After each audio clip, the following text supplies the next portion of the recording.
The air changed first. That's what I remember most about our arrival at Stillwater Gap.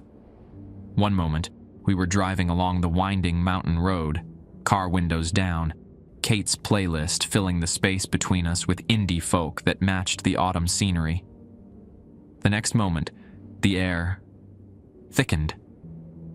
I can't explain it better than that.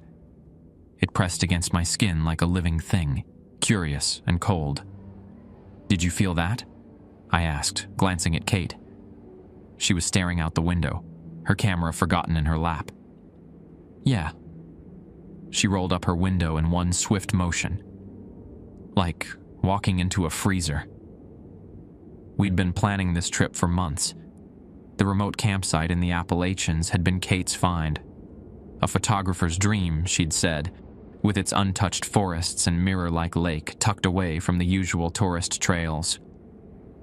Stillwater Gap wasn't even on most maps. We'd found the location through an obscure outdoor forum Kate frequented. The narrow dirt road ended at a small clearing where a wooden sign marked the trailhead. Stillwater Gap, 3 miles. No other cars were parked there. "Perfect," Kate said, already grabbing her backpack from the trunk. "We'll have the whole place to ourselves." I should have seen it as a warning. Nobody else was here, despite the perfect October weather. But I was too caught up in Kate's excitement to question it. We hiked for nearly 2 hours, deeper into woods that grew increasingly dense. The forest canopy filtered the sunlight into thin, hazy beams that barely reached the forest floor. Strange, considering it was early afternoon. When we finally reached the campsite, the lake stretched before us like black glass, surrounded by ancient pines and maples dressed in fire-red leaves. The beauty was undeniable, but something felt wrong. The silence was absolute. No birdsong, no rustling of small animals in the underbrush. Just stillness. "Listen," Kate whispered. "I don't hear anything." Exactly. We found a flat area near the shore to set up our tent. As I hammered in the stakes, something glinted between 2 rocks. I reached down and pulled out a small metal box, roughly the size of a cigarette pack. It was surprisingly heavy, with intricate engravings along its surface that seemed to shift when I wasn't looking directly at them. "Kate, check this out." She took it from me, turning it over in her hands. "It's beautiful, like an antique puzzle box." After a minute of examination, she found a hidden catch. The lid opened with a soft click. Inside was a single sheet of yellowed paper, folded neatly. Kate unfolded it, and we both leaned in to read the cramped, handwritten text. Rules for visitors to Stillwater. Gap Rule 1, set up camp before sunset. Once night falls, remain in your tent until dawn. Rule 2, do not swim in the lake. Do not touch the water. If rain falls, seek shelter immediately. Rule 3, if you hear your name called, do not answer unless you can see who is calling. Rule 4, leave an offering at the base of the largest pine tree before sleeping. Rule 5, if you hear music, follow it only during daylight hours. Rule 6, count your breaths when the fog comes. Stop only when it recedes. Rule 7, if you find additional rules, follow them without question. At the bottom, a final line was written in different ink, the handwriting shaky and urgent. These rules keep you safe. I'm sorry I didn't follow them. This is someone's idea of a joke, right? I said, laughing nervously. Probably left by some campers trying to scare the next group. Kate didn't laugh. She was staring at the lake, her expression troubled. "Kate?" "The trees," she said softly. "Look at their reflection." I glanced at the water. The trees reflected perfectly on the glass-like surface, but something was wrong. The reflections didn't match the trees standing above them. In the water, they were twisted, bent at impossible angles, their branches reaching like grasping horns. And they were moving, though not a single leaf stirred in the real world above. "We should go," I said, my mouth suddenly dry. "Pack up and find another spot." Kate folded the paper and put it back in the box. "It's already past 4. We'd be hiking back in the dark." She hesitated, then handed me the box. "Maybe we should just follow the rules, to be safe." As she said it, the sun slipped behind a cloud, and I felt the woods grow darker around us. In the distance, something that might have been a bird call echoed across the lake. It almost sounded like a name. "Let's just finish setting up camp," Kate said, her voice steady despite the tension I felt radiating from her. "Rule 1, right? Set up before sunset." I nodded, trying to shake off the crawling sensation between my shoulder blades. The feeling of being watched had settled over me like a physical weight. We worked in silence, methodically assembling our tent and arranging our gear. I kept glancing at the lake, unable to look away from those wrong reflections. The trees in the water seemed to lean toward our campsite, though their real counterparts stood motionless. "Don't stare at it too long," Kate murmured, touching my arm. I flinched. She'd moved so silently across the pine needles. The sun was sinking rapidly now, bleeding orange light through the trees. Shadows stretched across the clearing, long fingers reaching for our tent. I checked my watch. 5:47 p.m.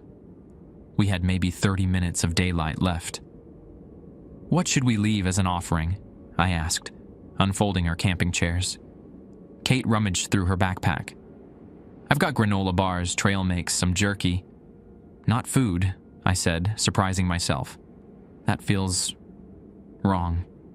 She looked up, her face half in shadow. "What then?" I thought about it, then pulled out my pocket knife. It had been my father's, the handle worn smooth from years of use. Something personal. Kate nodded slowly. "I'll give this." She removed a thin silver bracelet from her wrist, one I'd never seen her without. "My grandmother gave it to me before she died." "Are we seriously doing this?" I asked, even as I placed my knife and her bracelet in my palm. "Following rules from a random note? Better safe than sorry," she replied, her eyes darting to the darkening woods. Together we walked to the largest pine at the edge of our clearing. Its trunk was massive, the bark deeply furrowed and blackened in places, as if it had survived a lightning strike. I placed the items at its base, nestled between two gnarled roots that resembled knuckles of a half-buried hand. As I straightened up, a cold breeze whispered through the clearing, rustling the leaves, the first sound we'd heard from the forest since our arrival. Kate shivered beside me. "There," she said. "Rule 4 taken care of." Back at camp, we lit our portable stove and made a simple dinner of instant noodles. Neither of us had much appetite. The silence had returned, heavier than before. No crickets, no owls, no rustling of nocturnal creatures emerging. Just the occasional crackle from our battery-powered lantern. "We should get inside the tent," I said as the last light faded from the sky. "First rule, remember?" Kate nodded, gathering our dishes with hands that trembled slightly. "Do you think—" She stopped mid-sentence, her head tilting. "What?" I asked, my pulse quickening. I thought I heard. She trailed off, staring into the darkness beyond our campsite. I listened intently, but heard nothing. What did it sound like? Like singing. Very faint. She shook her head. "It's gone now." I remembered Rule 5. If you hear music, follow it only during daylight hours. "If you hear it again, tell me, but we're not following anything tonight," I said firmly, guiding her toward the tent. "Come on." We zipped ourselves inside and arranged our sleeping bags. The tent's thin walls suddenly seemed absurdly inadequate protection from whatever might lurk in the darkness. I placed the metal box with the rules beside my pillow, within easy reach. Maybe we should take turns keeping watch, Kate suggested, her voice small. The rule says to stay in the tent until dawn, I reminded her, not to stay awake. She nodded reluctantly and nestled into her sleeping bag. I switched off the lantern, plunging us into darkness. For a long time, we lay there listening to each other breathe. Sleep seemed impossible. Every creak of a branch, every whisper of wind sounded magnified, sinister. "Ryan?" Kate whispered finally. "Yeah?" "Your knife and my bracelet. They're gone, aren't they? The ones we left at the tree." I hadn't considered checking before we'd retreated to the tent. "I guess we'll find out in the morning." The silence stretched between us until Kate's breathing slowed into the rhythm of sleep. I envied her that release. My mind raced with possibilities, each more terrifying than the last. I must have dozed eventually because I jerked awake sometime later, disoriented. The inside of the tent was pitch black. My watch read 3:17 a.m. What had woken me? I lay perfectly still, straining to hear. At first, there was nothing but Kate's soft breathing beside me. Then I caught it, a sound from outside, near the lake. Splashing. Gentle, rhythmic splashing, like someone wading slowly through shallow water. Rule 2. Do not swim in the lake. Do not touch the water. The splashing stopped. In the new silence, I heard something else. Footsteps. Wet, slopping footsteps approaching our tent. They stopped just outside the thin fabric wall by my head. Water dripped, pattering on the ground. "Ryan," a voice called softly. My name, in Kate's voice. I turned to look at her sleeping form beside me, then back at the tent wall. "Ryan," the voice called again. "I need your help. Please come out." I held my breath, remembering Rule 3. If you hear your name called, do not answer unless you can see who is calling. The wet thing outside the tent waited, dripping. I could smell lake water now, but underneath it was something else, something rotten and old. "Ryan," it said again, Kate's voice distorting slightly, stretching the syllables. "Why won't you help me?" I clenched my teeth, fighting the urge to respond, to demand what it was. Beside me, Kate stirred in her sleep, mumbling something. The thing outside moved again, circling the tent, wet footsteps squishing in the dirt. I heard it pause at the tent entrance. The zipper twitched. The zipper moved up an inch, then stopped. I lay frozen, barely breathing, my eyes fixed on that small gap at the bottom of the tent entrance. Water pooled there, seeping in, not clear but dark, viscous, with the faint gleam of oil. A finger, pale and bloated, curled around the edge of the opening. "Ryan," the thing whispered, Kate's voice slipping like a badly fitted mask. "I'm so cold. Please let me in." The real Kate stirred beside me. I reached out and squeezed her arm in warning, my eyes never leaving the zipper. She woke instantly, a sharp intake of breath the only sound she made. The finger at the tent entrance twitched, knuckles bending the wrong way. Kate saw it too. She gripped my hand so tightly, I felt my bones grind together. We watched in silent horror as the digit probed blindly, seeking purchase on the zipper. "I can hear you breathing," said the thing outside, its voice no longer just Kate's, but a chorus of whispers. "I know you're awake. Let me in. Let me in. Let me in." With each repetition, its voice degraded further, becoming wet and gurgling, like speech through flooded lungs. The finger withdrew suddenly, and we heard the wet slapping of footsteps retreating toward the lake. Kate let out a shuddering breath. "What the fuck was that?" she whispered, her voice barely audible. "I don't know." My mouth felt like sandpaper. But I think we just found out why Rule 2 exists. We sat in tense silence, backs against our backpacks, listening to the night. Neither of us suggested looking outside. Rule 1 was clear: stay in the tent until dawn. "Your knife," Kate said suddenly. "The one you left at the tree. Where did you keep it before?" "Side pocket of my backpack." "Why?" She pointed with a trembling finger. "Look." I followed her gaze to my backpack and felt my stomach drop. The pocket was open, and sticking out was the worn wooden handle of my father's knife. "That's not possible," I said, reaching for it. The handle was wet and cold to the touch. When I fully withdrew the knife, lake water dripped from the blade, leaving dark stains on my sleeping bag. Kate showed me her wrist. The silver bracelet we'd left as an offering gleamed there, water beading on its surface. "Our offerings were returned," she said, her voice unsteady. "I don't think that's a good sign." Before I could respond, a sound cut through the night. A low, mournful tone, like someone blowing across the mouth of a giant bottle.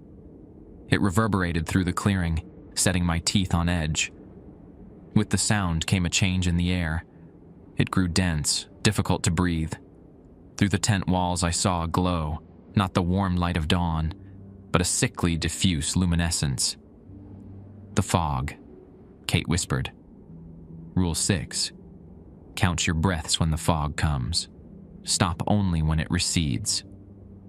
The glowing mist seeped through the tent fabric like it was nothing more substantial than gauze. It curled around our ankles, cold and damp, smelling of stagnant water and decay. "Start counting," I said, taking a deep breath. 1. Kate joined me. 2. 3. We counted in alternating numbers, our voices a fragile shield against the encroaching fog. It rose higher, reaching our waists, then our chests. The chill penetrated to my bones. Each breath became labored, as if I were inhaling liquid instead of air. 27, Kate rasped. 28, I forced out. The fog reached our necks, our chins. I tilted my head back, desperate to keep my mouth above the misty surface. Though logically, I knew it was flowing into my lungs with every breath. 34. 35. Kate's voice was growing fainter. I reached for her hand through the fog but couldn't find it. I couldn't see her anymore, though she was less than 2 feet away. "Kate?" I called, panic rising. "Don't stop counting," she gasped. 38. 39, I continued, fighting the urge to scream as the fog filled my mouth, crawled up my nostrils, seeped into my ears. Through the roaring in my head, I heard Kate still counting, her voice growing more distant with each number. 46, I choked, uncertain if I was even making sound anymore. Images began to form in the fog, faces I didn't recognize, contorted in silent screams.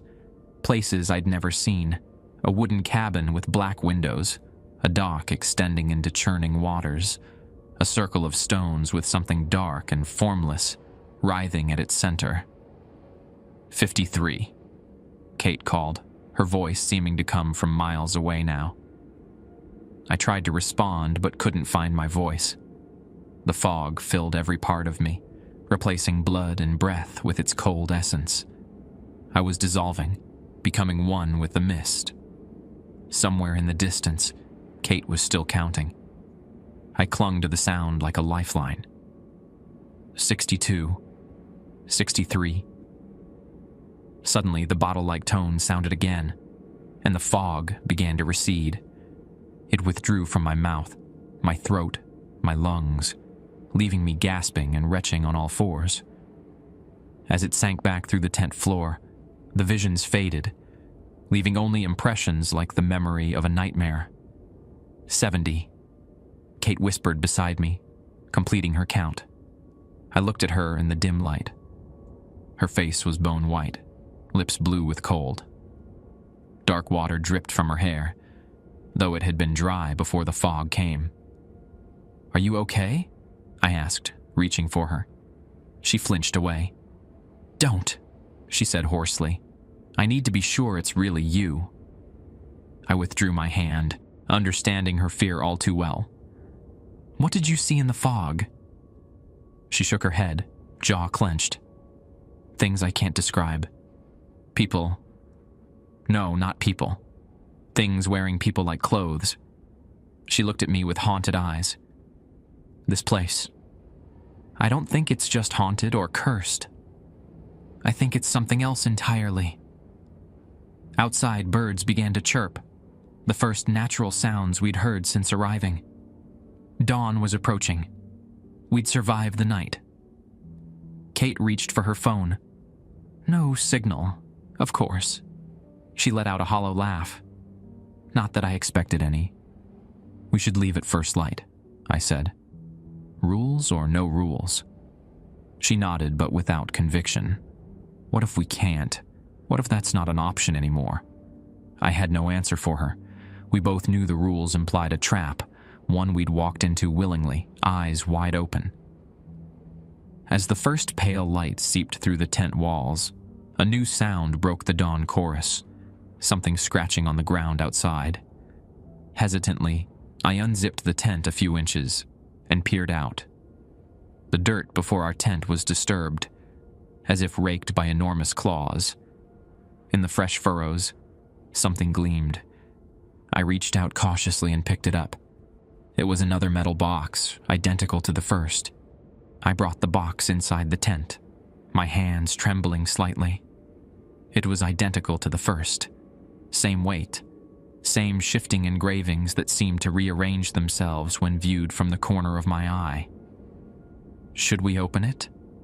I asked. Kate stared at it, her face taut with exhaustion. Dark circles shadowed her eyes. "Rule 7, she said flatly. "If you find additional rules, follow them without question." "Does that mean we have to open it, or is that implied?" She rubbed her temples. "I don't think we have a choice. Whatever's happening here, it's plain by its own logic." I found the hidden catch just as Kate had with the first box. It opened with the same soft click. Inside was another yellowed paper, folded even more precisely than the first. My hands shook as I unfolded it, revealing the same cramped handwriting. Additional rules for visitors who remain at Stillwater Gap. The reflections in the lake show what was, not what is. Do not try to match them. When birds fall silent during daylight, find the hollow tree and shelter within until they sing again. If you find a child's toy, leave it exactly as it was. They are not lost. They are placed. The path you arrived on will not be the same when you try to leave. Mark your way with stones only. At exactly noon, face the mountains and recite your full name 3 times. Hide your face until the echo returns. There are others here. Some were once like you. Acknowledge them only if they speak to you first. If blood appears on your skin, map its pattern before washing it away. The pattern is a message. At the bottom, in that different, desperate hand, you have been claimed. I'm so sorry. Jesus, I muttered, passing the paper to Kate. This is getting worse. She read it silently, her face paling further with each line. When she finished, she carefully folded the paper and placed it back in the box. We need to leave, she said, her voice steadier than I expected. Now, while it's daylight. I nodded, relieved she'd come to the same conclusion. Let's pack up and get out of here. We moved with urgent efficiency, breaking down the tent and stuffing our gear into our backpacks. The forest around us seemed benign in the morning light. Birds flitted between branches. A gentle breeze stirred the leaves. It was almost possible to believe that the horrors of the night had been a shared hallucination. But the dark stains on my sleeping bag, where lake water had dripped from my knife, were all too real. And Kate kept touching her returned bracelet, as if to reassure herself it was still there. Ready? I asked, shouldering my pack. She nodded, scanning the trees. Which way did we come in? I pointed confidently toward a gap in the trees to the west. That way. I remember that split tree from yesterday. Kate frowned. I thought we came from there. She pointed south. See those 3 pines in a row? We passed those on the way in. I stared in the direction she indicated. 3 tall pines stood in a neat line, their trunks perfectly spaced. I had no memory of them from yesterday. That's not right, I said slowly. I specifically remember that split trunk. We both looked around the clearing, suddenly uncertain. The trees seemed to have multiplied overnight, closing in on the campsite. The paths that had been clear yesterday were now choked with underbrush. Rule 4, Kate whispered. The path you arrived on will not be the same when you try to leave. Mark your way with stones only. My stomach sank. You think these rules, they're not just warnings. They're predictions? She didn't answer, but her silence was confirmation enough. Instead, she knelt and began gathering small stones, placing them in her jacket pocket.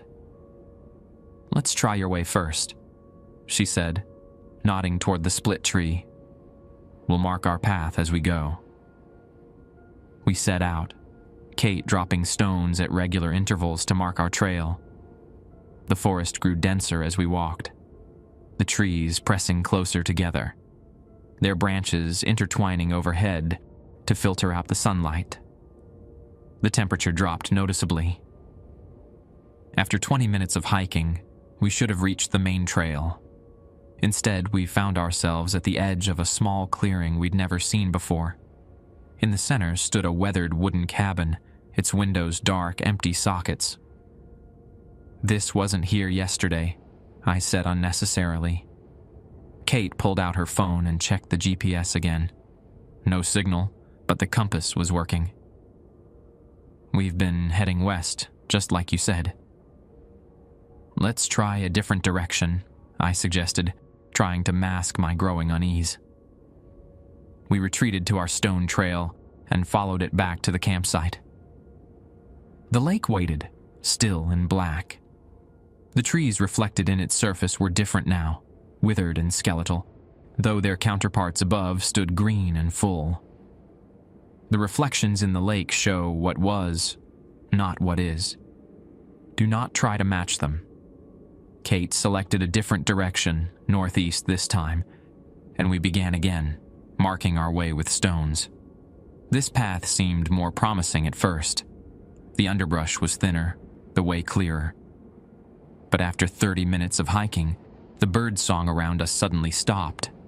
We froze, looking at each other in alarm. When birds fall silent during daylight, find the hollow tree and shelter within until they sing again. Hollow tree, Kate muttered, scanning our surroundings. Look for a hollow tree. I spotted it first, a massive old oak with a gaping wound in its trunk, large enough for a person to stand inside. We hurried toward it, the silence of the forest pressing against our ears like cotton wool. After you, I said, gesturing to the opening. Kate hesitated, then ducked inside. I followed, squeezing into the tight space beside her. The interior of the tree was surprisingly dry and smooth, as if it had been hollowed out deliberately.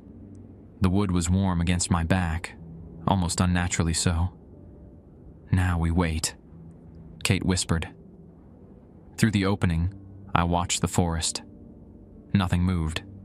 Not a leaf stirred. The world outside seemed frozen in a moment of suspended animation.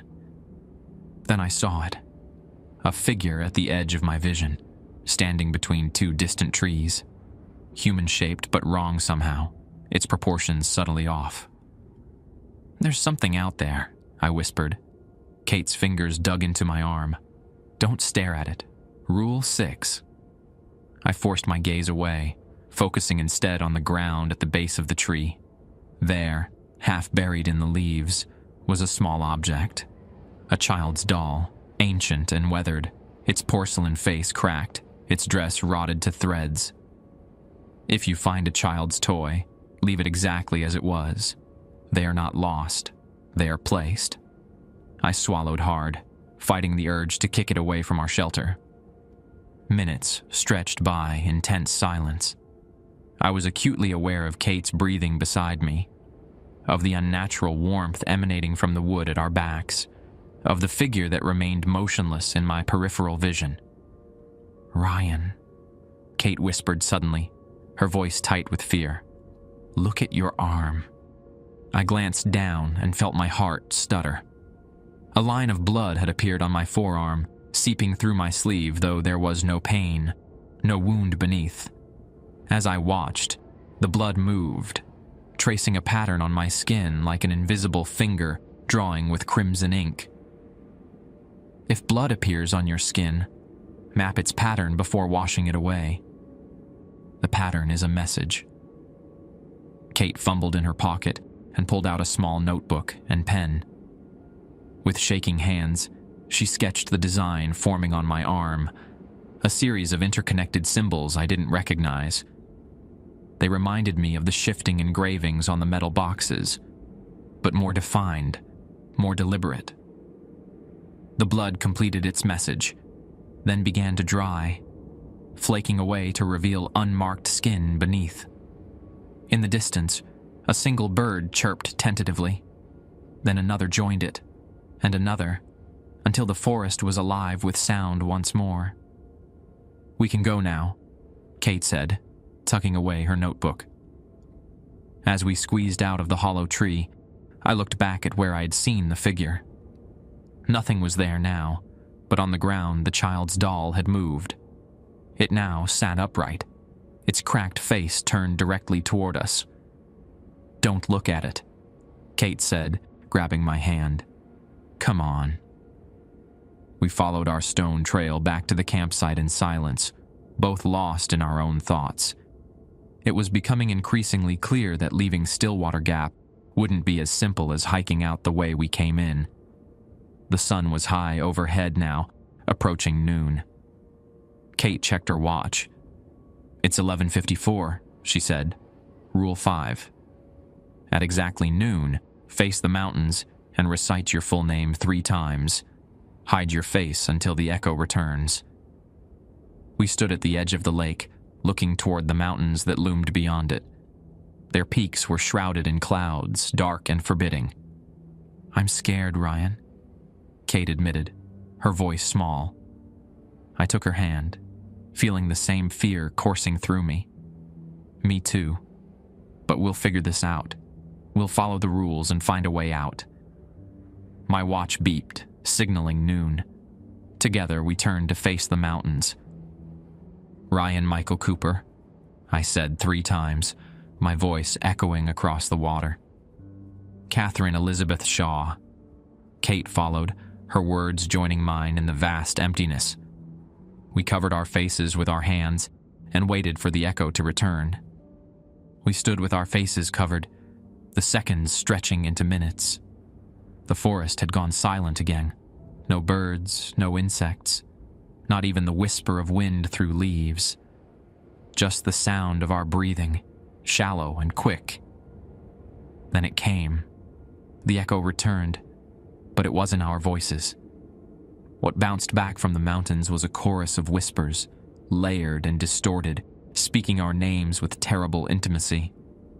"Ryan Michael Cooper," they hissed, the syllables stretched and warped. "Catherine Elizabeth Shaw." The voices seemed to circle us, coming from the trees, the lake, the ground beneath our feet.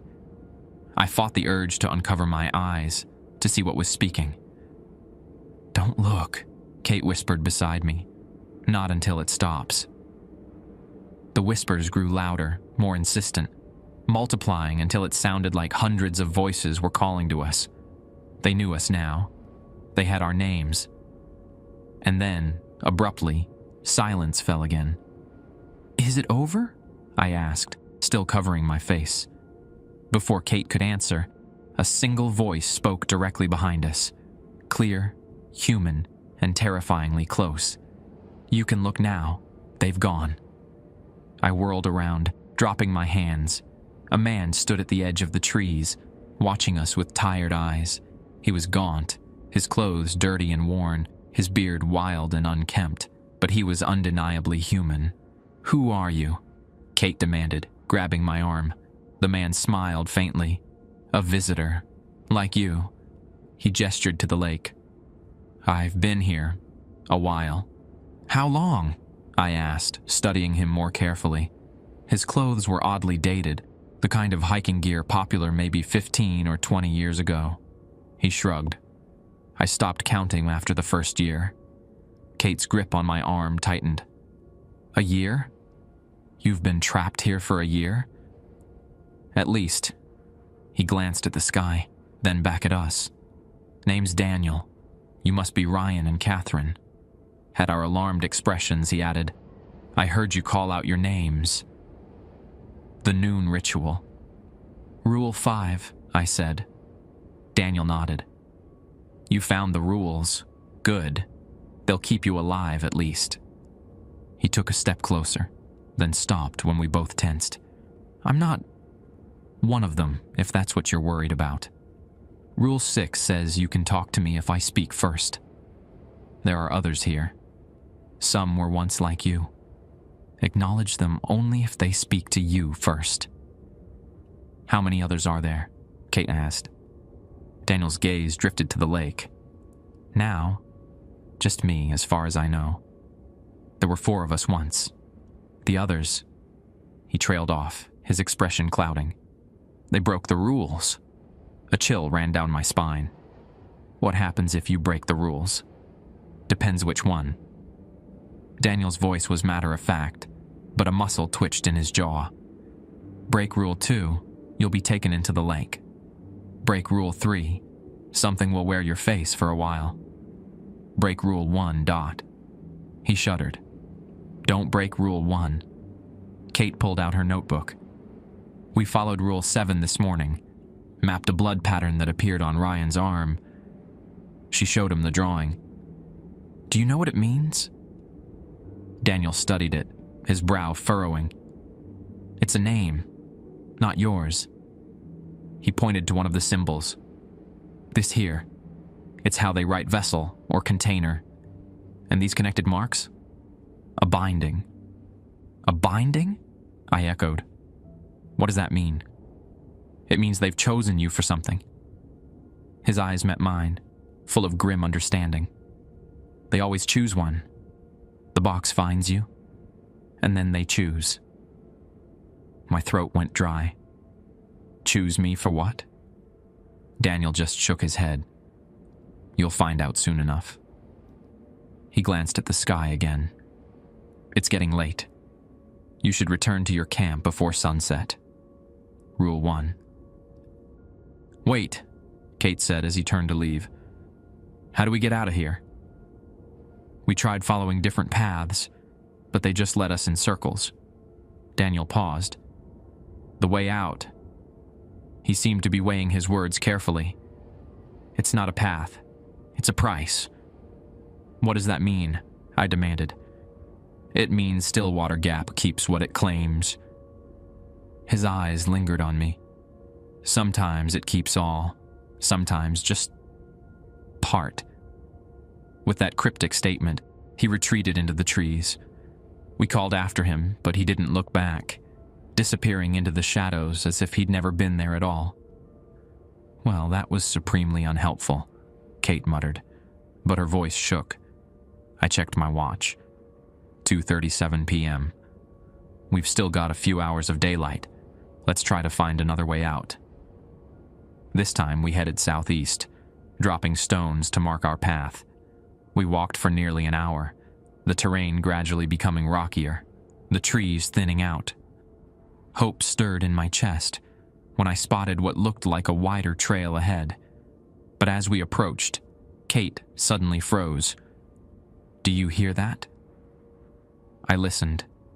Faint but unmistakable, music drifted through the trees. A simple, haunting melody played on what sounded like a flute or pipe. Rule 5. If you hear music, follow it only during daylight hours. "Should we?" I asked, glancing at the sun. still high enough to be safe. Kate's expression was torn between fear and hope. The rules haven't steered us wrong yet. Maybe it's a way out. We followed the ghostly tune, veering off our stone-marked path and deeper into unknown territory. The music led us up a steep incline, over a ridge of tumbled boulders, and down into a small, secluded valley. In the center of the valley stood a circle of standing stones, 7 tall monoliths arranged in a perfect ring. The music emanated from within the circle, though there was no visible source. "I don't like this," Kate whispered. I didn't either, but something compelled me forward. As I approached the stone circle, the music grew louder, more enticing. I could almost make out words within the melody, though not in any language I recognized. "Ryan, wait!" Kate called, but her voice seemed distant, unimportant compared to the music's call.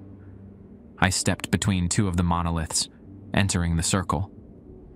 The music surrounded me, filled me. In the center of the ring was a small stone altar, and on it lay a bone flute, its surface yellowed with age and intricately carved with the same symbols that had appeared in blood on my arm. Without conscious thought, I reached for it. "Don't touch that!" The shout broke through my trance. Daniel came running into the valley, his face contorted with panic. "Get out of the circle! Now!"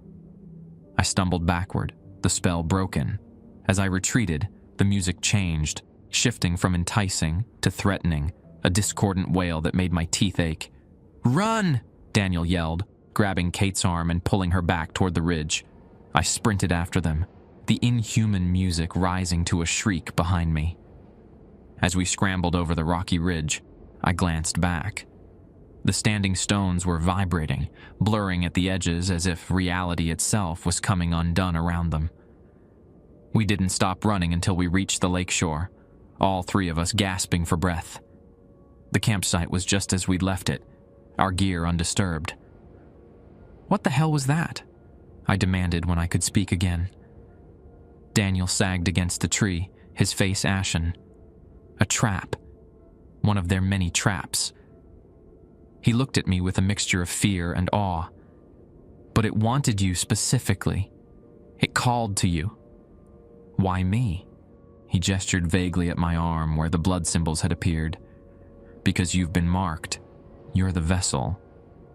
He straightened up, his expression hardening. "Listen to me carefully. There's a ritual tonight, at midnight. They'll try to complete what they've started." "What ritual?" Kate asked, her voice rising. "What are they trying to do to him?" Daniel's eyes darted to the lake, then back to us. "They need bodies, to cross over, to walk in our world." He stepped closer, his voice dropping to a whisper. "The thing in the lake, the old thing, it's been gathering strength for centuries, but it needs anchors, physical forms to manifest fully. And I'm supposed to be one of these anchors? The blood marking is the first step. The music was the second. If you'd touched that flute..." He shook his head. "The final step happens at midnight." "How do you know all this?" Kate asked suspiciously. A shadow crossed Daniel's face. "Because I was marked too, once. But they took someone else instead. My brother." His voice cracked. "I've been trapped here ever since, watching, learning their patterns, trying to find a way to free him." The sun was sinking lower now, the shadows lengthening across the clearing. "We need to prepare," Daniel said, glancing nervously at the darkening sky. "They'll be stronger tonight than ever before." "Why?" I asked. "Because tonight is Samhain," he replied. "What some call Halloween. The night when the veil between worlds is thinnest." Kate and I exchanged horrified glances. In all the terror and confusion, we'd lost track of the date, but he was right. It was October 31st. "Get to your tent before sunset," Daniel said urgently. "Salt the perimeter if you have any. I'll come for you before midnight." "Where are you going?" Kate called as he backed away. "To get what we need to fight them." His eyes met mine one last time, filled with grim determination. "Remember, Ryan, don't answer if they call your name, no matter whose voice they use." As Daniel disappeared once more into the forest, the sun touched the tops of the mountains. Night was coming, and with it, the ritual that would try to claim me as its vessel. Kate grabbed my hand, her palm slick with fear sweat. "I'm not letting them take you," she said fiercely. I wished I shared her confidence. The blood marking, the music's call, the thing in the lake that had returned our offerings, it all pointed to the same terrifying conclusion. Stillwater Gap had already decided my fate, and as the last light faded from the sky, I wondered if any rule could save me from what was coming at midnight. "We need to salt the perimeter," Kate said, rummaging through our food supplies. Daniel said. "I know what Daniel said," I interrupted, more sharply than I intended. "But how do we know we can trust him? He appears out of nowhere with convenient knowledge about everything that's happening, claims he's been here for years." Kate paused, a small container of table salt in her hand. "What choice do we have? He knows this place, Ryan. He knows the rules." I ran my hands through my hair, frustration and fear making my thoughts jumbled. What if he's one of them? What if this is all part of the trap? If he wanted to hurt us, he could have let you touch that flute. Kate began pouring a thin line of salt around our tent. It wasn't much, just a small camping container meant for seasoning food. But it was something. Besides, he spoke to us first, like Rule 6 says. She had a point. Still, something about Daniel nagged at me.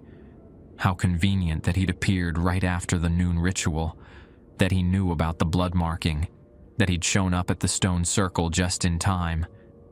Night had fully descended now. The darkness outside our small circle of lantern light, absolute. No moon. No stars penetrated the thick canopy above. We'd retreated to our tent as instructed. The thin walls, once again, our only barrier against whatever lurked in the darkness. "I've been thinking about what Daniel said," Kate spoke softly as she completed the salt circle, "about Stillwater Gap keeping what it claims." "What about it?" She met my eyes, her expression somber. "What if the price for leaving is someone staying behind?" The implications hit me like a physical blow. "You think one of us has to stay for the other to leave?" Kate didn't answer directly. Instead, she pulled out her notebook and flipped to the page where she'd drawn the blood symbols from my arm. "Daniel said this marks you as the vessel. They want you, specifically. So I'm trapped no matter what," I said bleakly. "No." She shook her head firmly. "We'll find another way. There has to be another way." Before I could respond, something crashed in the woods nearby, a heavy, deliberate sound that couldn't be mistaken for an animal. We both froze, listening intently. More sounds followed, branches breaking, undergrowth being trampled, something large moving through the forest with no attempt at stealth. "Rule 1, Kate whispered. "Stay in the tent until dawn." But what was approaching didn't sound like it would respect the thin barrier of our tent. The noises circled our campsite, drawing closer with each pass.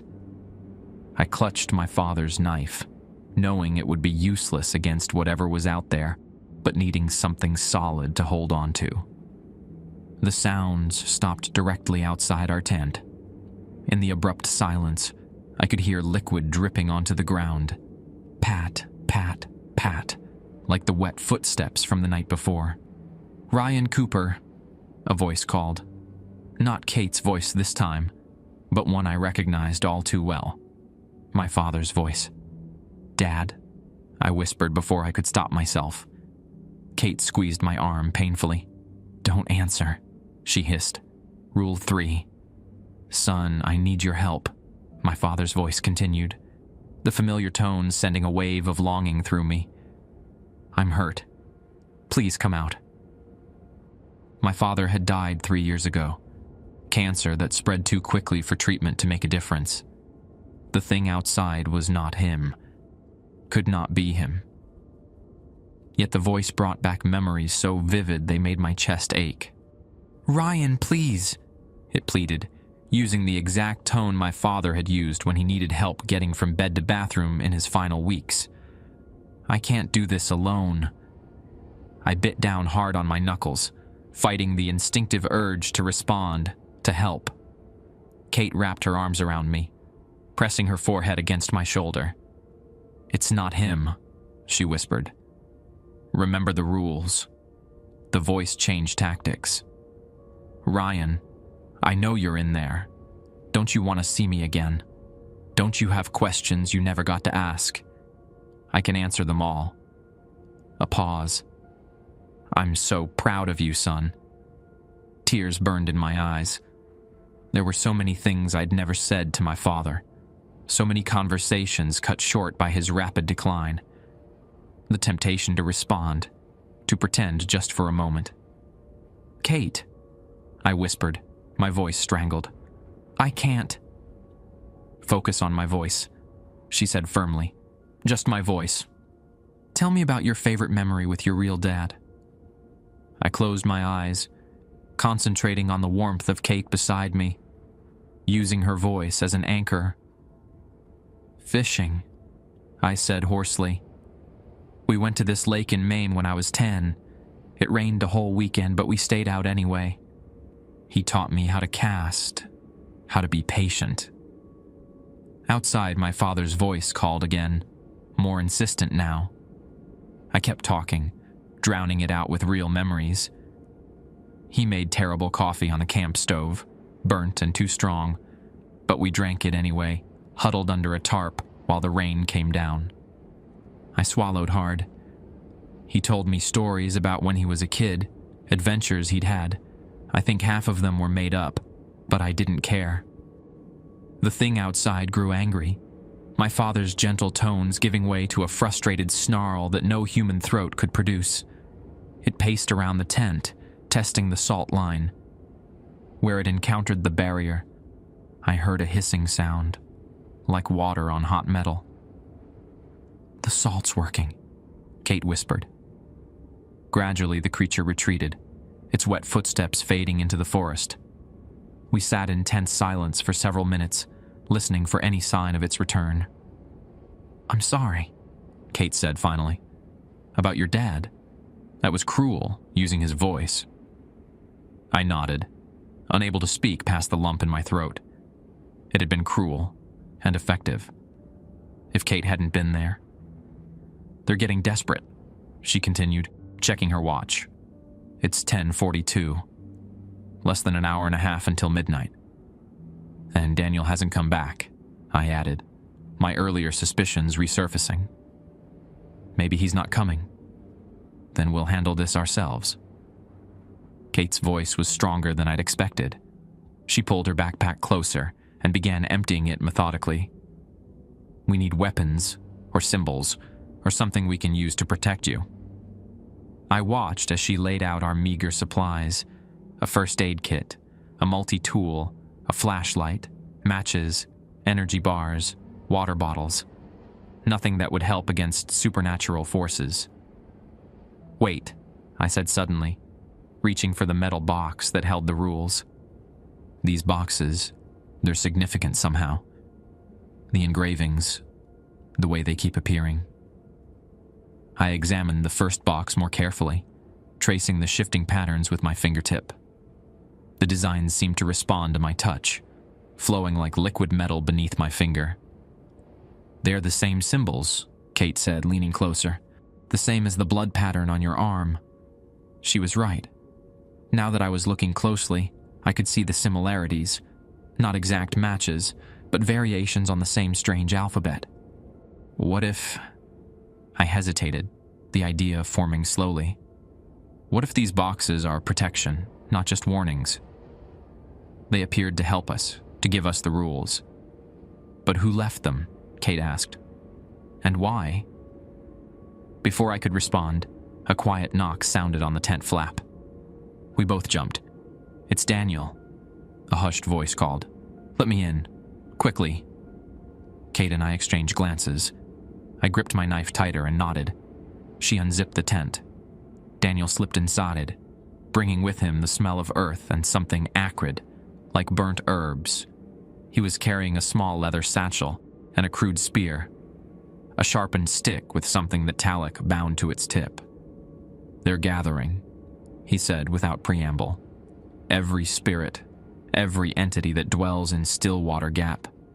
I counted at least 7 at the lake shore. We haven't agreed to any plan yet, I said pointedly. Why should we trust you? Daniel met my gaze unflinchingly. Because I've survived here longer than anyone else. Because I know how to fight them. He reached into his satchel and pulled out a small cloth bundle. And because I have this. He unwrapped the bundle to reveal a small, ancient-looking key made of the same strange metal as the boxes. It was covered in the familiar symbols, which moved and shifted across its surface. What is it? Kate asked. A key to lock the doorway they're trying to open through Ryan. Daniel handed it to me. At the midnight ritual, they'll try to complete the transformation. This key can stop it, can lock away their access to our world for another year. I turned the key over in my palm. It was unexpectedly warm, seeming to pulse with a faint heartbeat. How do I use it? There's an altar in the center of the lake, Daniel explained. A stone platform that only rises on Samhain night. When they call you, and they will call you, with a pull you won't be able to resist, you must go to the altar. But instead of lying down upon it as they'll want you to do, you must find the keyhole and use this. That's your plan? Kate asked incredulously. To send Ryan directly to them? Daniel's expression hardened. It's the only way. They've already marked him. At midnight, they'll draw him to the altar whether we like it or not. This way, at least he has a chance to turn their ritual against them. Kate shook her head vehemently. There has to be another option. What about leaving? You said there was a price. A shadow crossed Daniel's face. The price is a life. A sacrifice. Someone must stay willingly for another to leave. His eyes flicked between us. Are either of you prepared to make that choice? The question hung in the air between us, impossible to answer. I clutched the key tighter, its warmth spreading up my arm. How do I know this key actually does what you say it does? I asked. How do I know this isn't part of their plan? Daniel laughed bitterly. You don't. That's the hell of this place. You never know for sure what's real and what's manipulation. He checked his watch. It's 11:15. We need to get into position soon. Position for what? Kate demanded. I'll create a distraction, Daniel said. Draw some of them away from the lake. It might give Ryan a better chance at reaching the altar with less interference. He pulled something else from his satchel, a small glass vial filled with dark liquid. Blood from someone they've already taken. My brothers. It will attract them. The plan sounded desperate, possibly suicidal. But as midnight approached, I could feel something stirring inside me. A pull toward the lake, a whisper in my blood that grew louder with each passing minute. I was out of options. Mark or no mark, key or no key. I would be drawn to that altar when the time came. The only question was whether I'd go as a willing victim or with a plan to fight back. Okay, I said finally. I'll do it. I'll use the key. Kate started to protest, but I cut her off. They're not giving us a choice, Kate. This way, at least I'm going in prepared. Daniel nodded grimly, relief flashing across his features. We should go now, get into position before they notice us moving.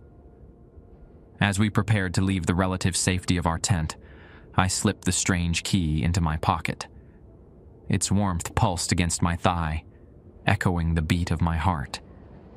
I couldn't shake the feeling that I was walking into a trap, but whether it was the entity's trap or Daniel's remained to be seen.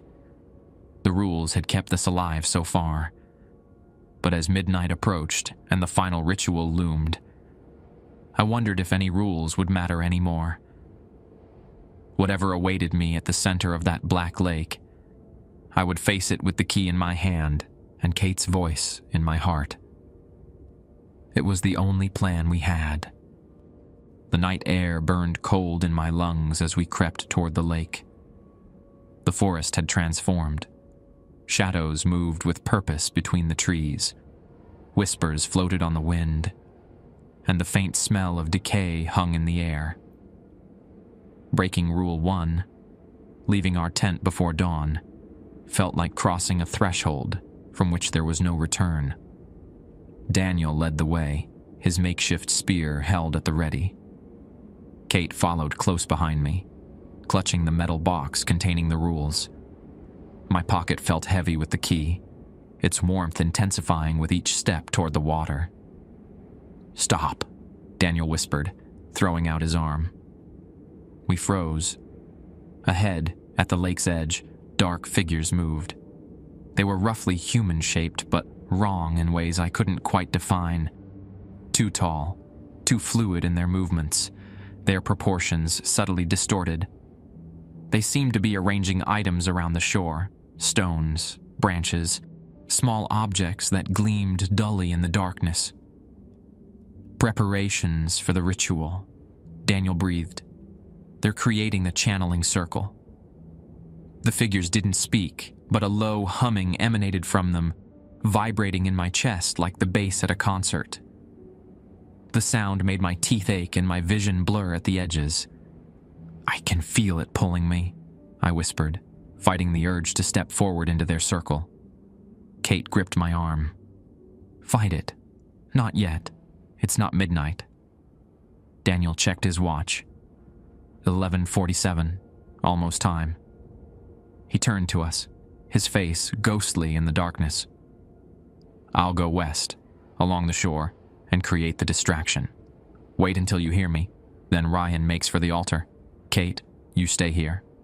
"No way," Kate said firmly. "I'm going with him." Daniel's expression hardened. "You'll only slow him down. Those things will be drawn to the vessel." He nodded at me. "But they'll have no qualms about taking others who get in their way." "I don't care," Kate insisted. "I'm not letting him face this alone."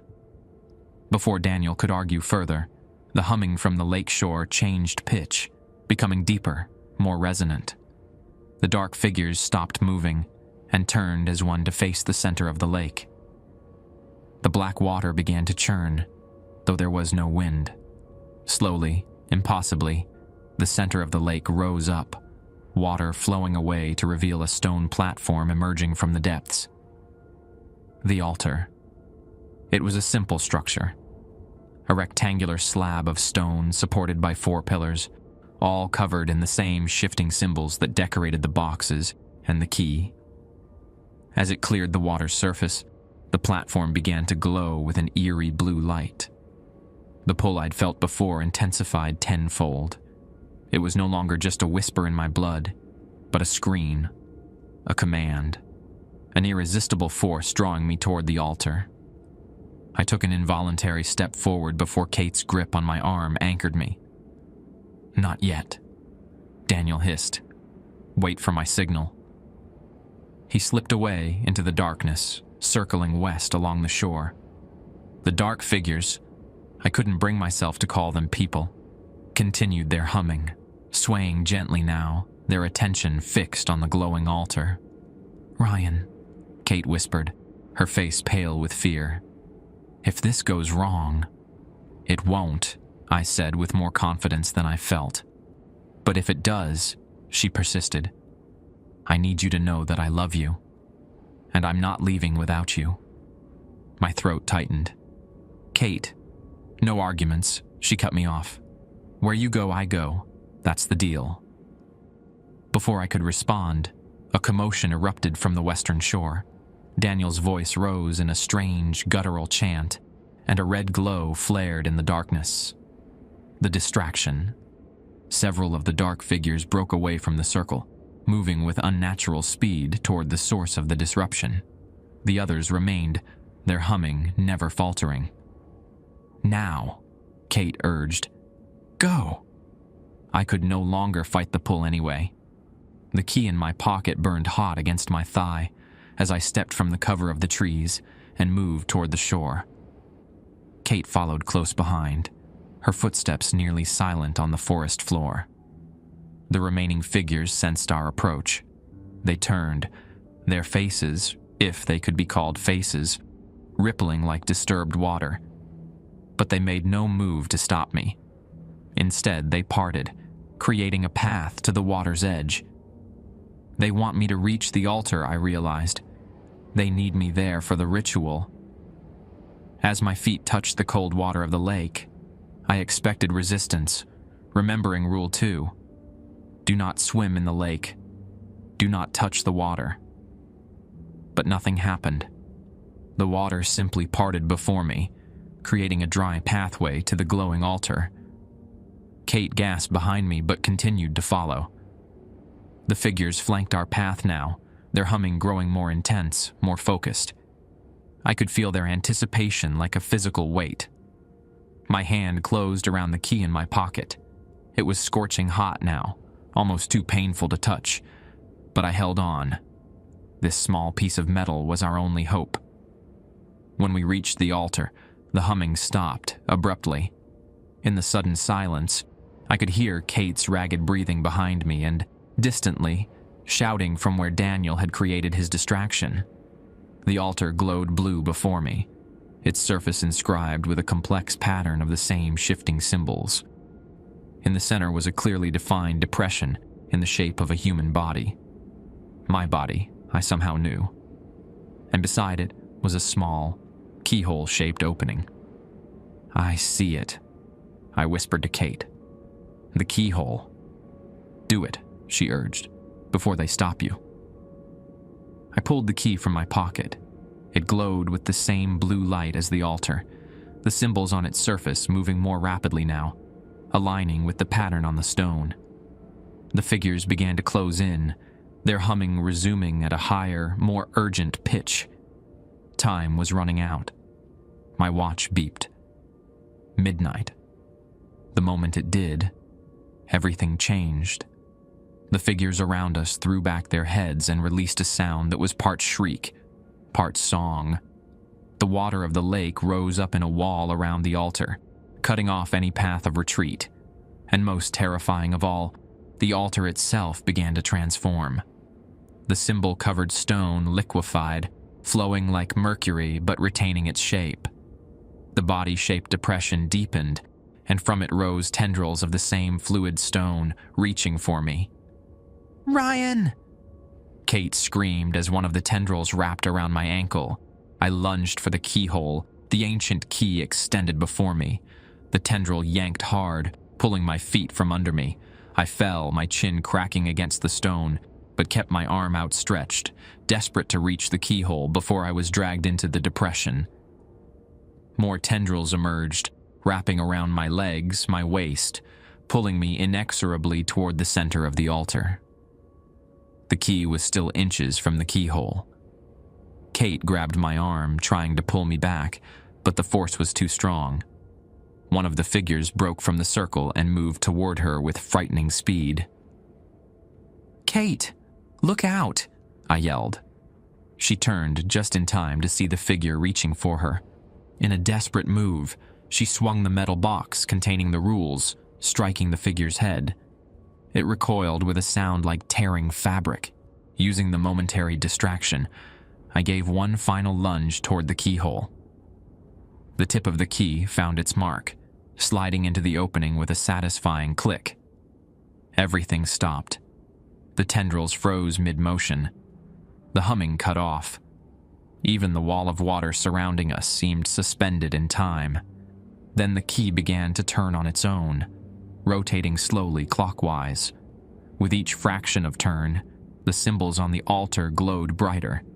The figures around us shuddered and writhed as if in pain. When the key completed its rotation, a wave of energy pulsed outward from the altar. The tendrils that had been grasping me disintegrated into dust. The figures surrounding us let out a collective wail of rage and despair. I scrambled to my feet, pulling Kate close. "What's happening?" Before she could answer, Daniel appeared at the edge of the water wall, his face bloody, his clothes torn. "You did it!" he shouted over the wailing. "You've locked them out. The doorway is closing." The altar beneath our feet began to tremble, the blue glow fading. The water wall collapsed, splashing back into the lake. All around us, the figures were dissolving, their forms breaking apart like smoke and wind. "We need to get off this thing now," Daniel yelled. "It's sinking back into the lake." I grabbed Kate's hand and we ran, splashing through the shallow water toward the shore. Behind us, the altar shuddered and began to descend, taking the key with it. We reached the shore just as a tremendous crack split the night air. Turning back, we saw the altar break apart, its pieces tumbling into the depths of the lake. The blue glow vanished, plunging us into darkness. For a long moment, no one spoke. The only sound was our heavy breathing and the gentle lapping of water against the shore. "Is it over?" Kate finally asked, her voice small in the darkness. Daniel was staring at the now peaceful lake, his expression unreadable. "For now," he said softly. "Until next Samhain."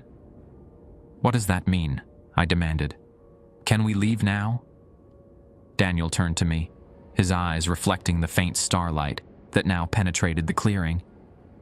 "You've disrupted their ritual, bought us time." A strange smile crossed his face. "But Stillwater Gap still keeps what it claims." A chill ran down my spine that had nothing to do with my wet clothes.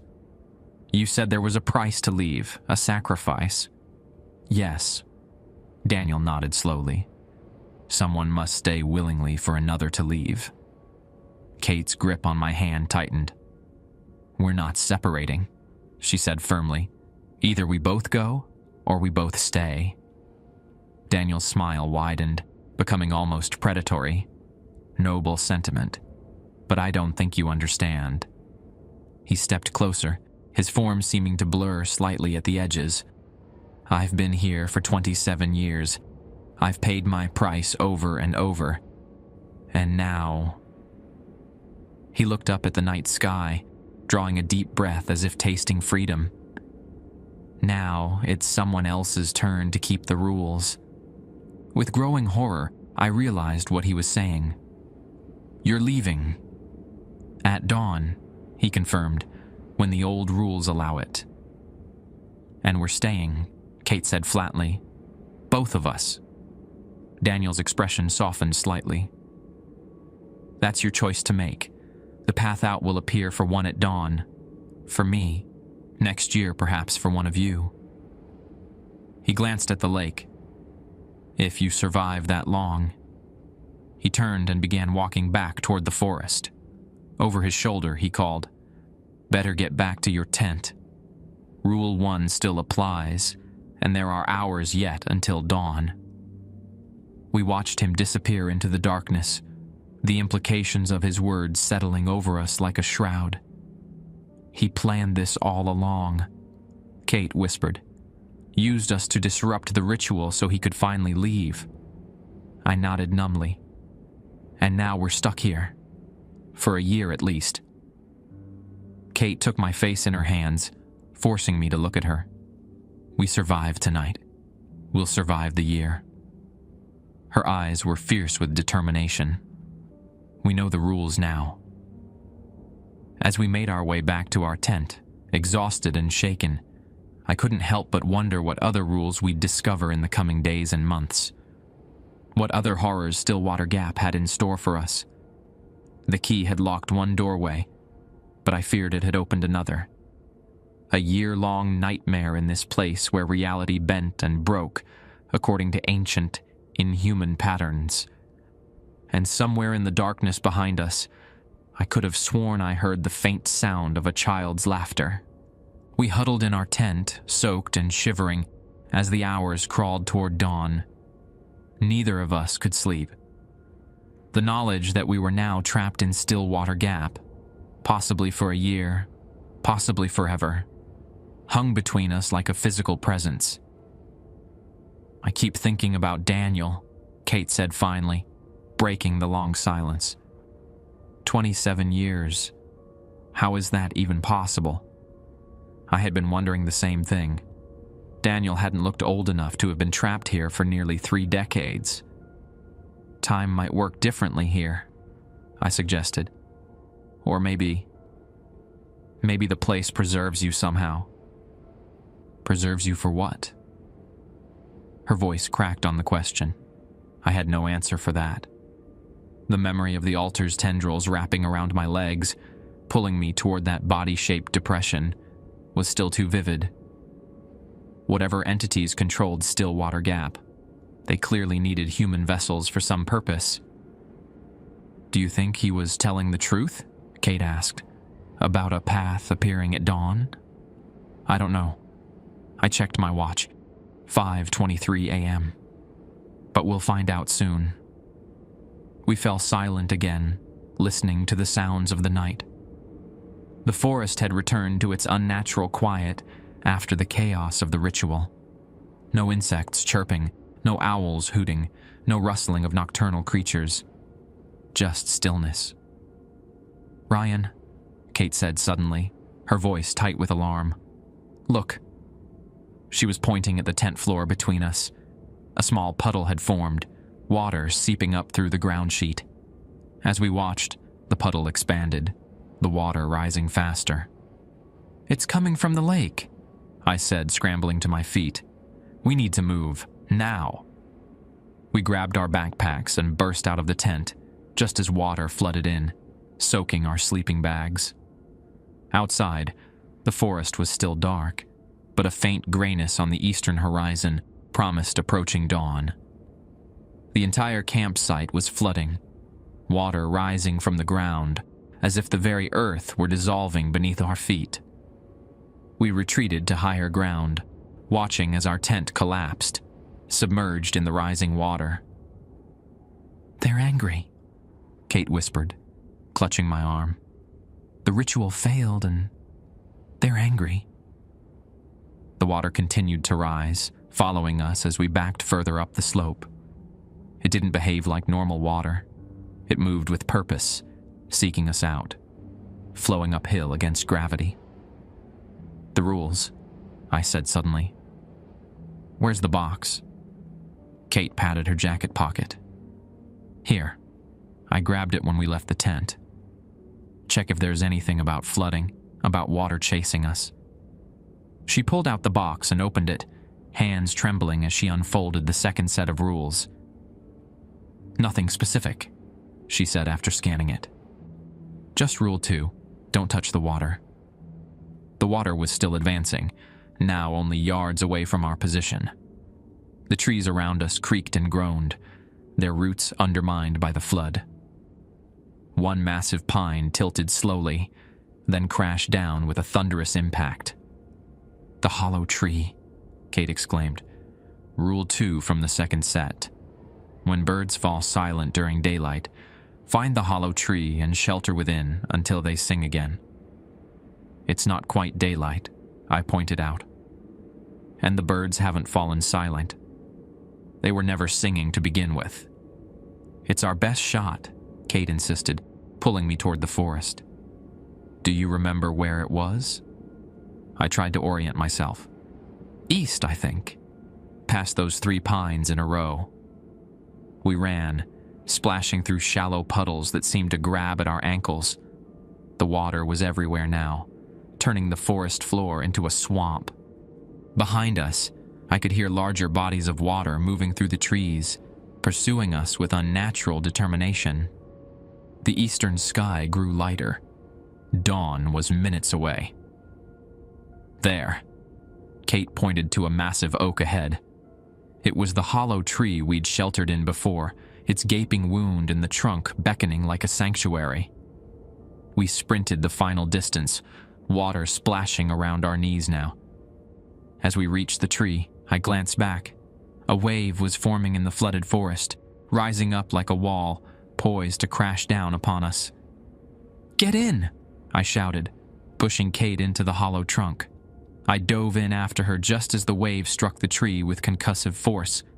Water poured through the opening, soaking us, but the tree held firm.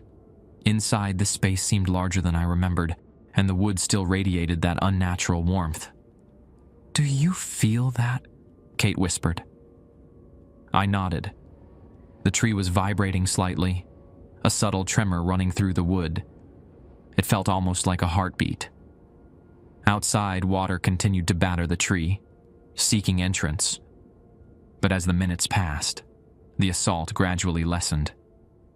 Through the opening, I could see the sky brightening. Dawn had arrived, and with it came birdsong. A single chirp at first, then another, then a chorus. Real birds with natural voices. The water receded as quickly as it had appeared, sinking back into the earth as if it had never been. When the forest floor was merely damp rather than flooded, we cautiously emerged from the hollow tree. The forest looked different in the dawn light, more normal somehow. The oppressive atmosphere temporarily lifted. Even the air felt cleaner, easier to breathe. "Let's find Daniel," I said. "See if he was telling the truth about a path appearing." We made our way back toward our ruined campsite, following the stone markers we'd left the previous day. The lake came into view, its surface now placid and reflective, showing only the normal images of trees and sky above. Daniel was waiting at the shore, a small pack slung over his shoulder. His appearance had changed overnight. His beard was neatly trimmed, his clothes clean and dry. He looked younger, the haunted expression gone from his eyes. "You survived," he said, sounding genuinely surprised. "Good for you." "No thanks to you," Kate replied coldly. Daniel shrugged. "I did what I had to do. 27 years is a long time to be trapped in one place." He gazed out at the lake. "The ritual fails every Samhain. There's always someone marked, always an attempt, always a failure. It's part of the cycle." "What cycle?" I demanded. "Stillwater Gap's cycle. Its feeding pattern, if you will." Daniel turned back to us, his expression serious for once. "It doesn't just want bodies, you know. It wants hope, fear, desperation. It wants to watch us struggle against the rules, bend under their weight, break or survive." He smiled thinly. "It's all a game to whatever lives here." "So this whole place is... what?" "Sentient?" Kate asked. "In a way. Not like you or me, but aware. Purposeful." Daniel checked his watch. "It's time. The path only appears for a few minutes at dawn after Samhain." As if on cue, a section of the forest behind him changed. The trees didn't move, but the space between them altered, revealing a clear pathway where moments before there had been only dense underbrush. Through this opening, I could see what looked like the main hiking trail we'd originally followed into Stillwater Gap. "That's it," Daniel said, unable to keep the excitement from his voice. "That's the way out." He started toward the opening, then paused, turning back to us. Some remnant of humanity flickered in his eyes. "Look, I'm sorry it worked out this way, but you've got the rules. You know what to expect now." He reached into his pocket and pulled out a small notebook. "Here, my observations from 27 years. Might help you survive until next Samhain." He tossed the notebook onto the ground between us. Neither Kate nor I moved to pick it up. "One more thing," Daniel said. "The third box will appear at the winter solstice. More rules. Always more rules." He smiled grimly. "That's how it works here. The longer you stay, the more rules you need to survive. With that, he turned and walked toward the opening. As he stepped through, his form seemed to waver, like heat rising from pavement. For just a moment, I thought I saw something else walking in his place. Something not entirely human. Then he was gone, and the path closed behind him. Trees and undergrowth seamlessly filling the space, as if the opening had never existed. Kate let out a slow breath. Do you think he's really free? Or is this just another part of the game? I bent down and picked up Daniel's notebook.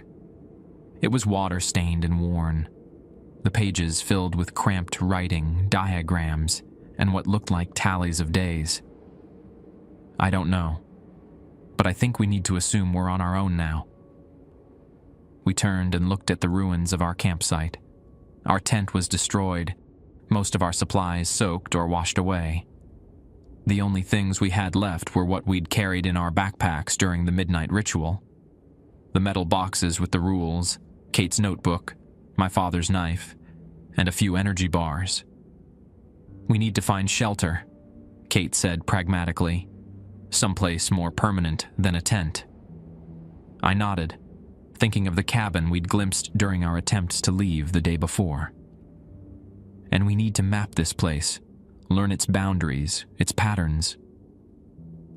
Learn all the rules, Kate added softly. The sun had fully risen now, casting long shadows across the clearing.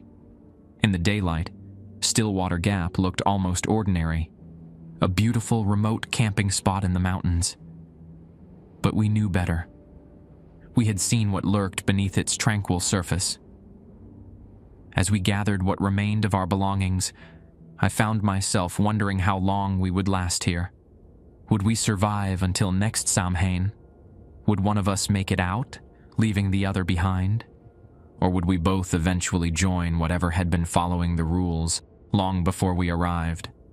The metal box in Kate's pocket caught the morning light, its strange engravings momentarily aligning into a pattern that almost made sense.